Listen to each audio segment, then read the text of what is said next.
I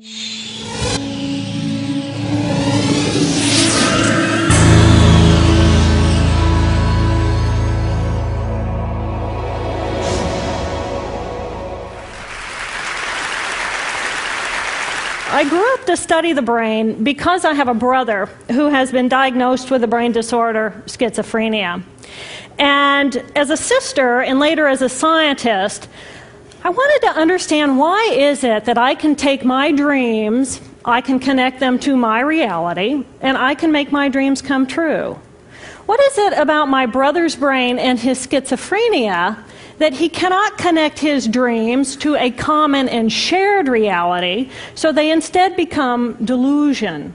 So I dedicated my career to research into the severe mental illnesses, and I moved from my home state of Indiana to Boston, where I was working in the lab of Dr. Francine Bennis in the Harvard Department of Psychiatry.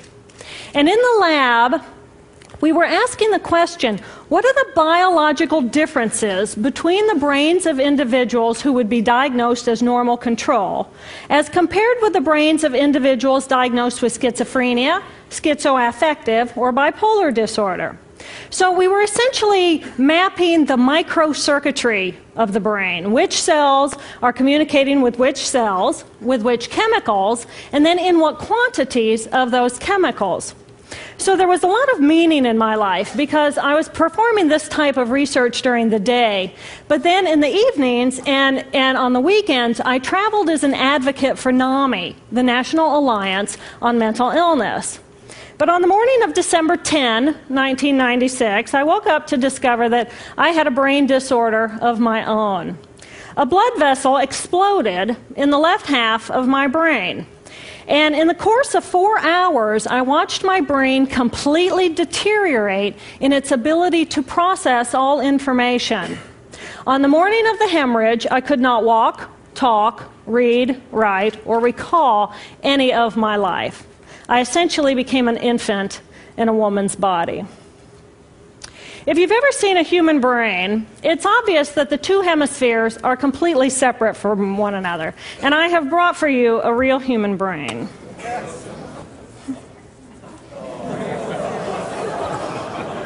Thank you. So this is a real human brain. This is the front of the brain, the back of the brain with the spinal cord hanging down. And this is how it would be positioned inside of my head. And when you look at the brain, it's obvious that the two cerebral cortices are completely separate from one another.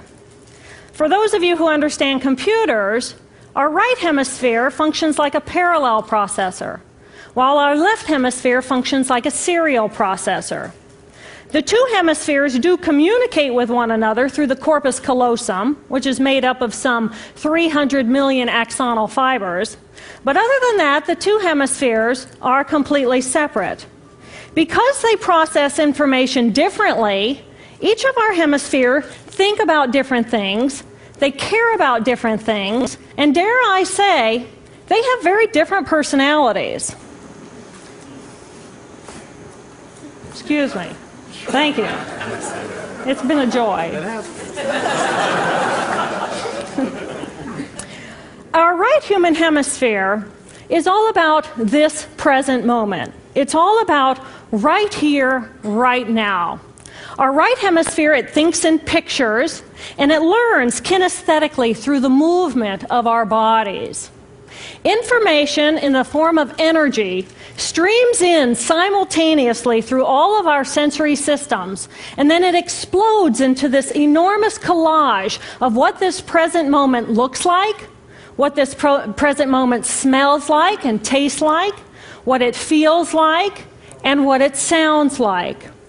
I am an energy being connected to the energy all around me through the consciousness of my right hemisphere. We are energy beings connected to one another through the consciousness of our right hemispheres as one human family. And right here, right now, we are brothers and sisters on this planet, here to make the world a better place. And in this moment, we are perfect, we are whole, and we are beautiful. My left hemisphere, our left hemisphere, is a very different place. Our left hemisphere thinks linearly and methodically. Our left hemisphere is all about the past, and it's all about the future. Our left hemisphere is designed to take that enormous collage of the present moment and start picking out details, and more details about those details. It then categorizes and organizes all that information, associates it with everything in the past we've ever learned, and projects into the future all of our possibilities. And our left hemisphere thinks in language. It's that ongoing brain chatter that connects me and my internal world to my external world. It's that little voice that says to me, hey, you got to remember to pick up bananas on your way home. I need them in the morning. It's that calculating intelligence that reminds me when I have to do my laundry. But perhaps most important, it's that little voice that says to me, I am. I am. And as soon as my left hemisphere says to me, I am, I become separate. I become a single, solid individual, separate from the energy flow around me and separate from you. And this is a portion of my brain that I lost on the morning of my stroke.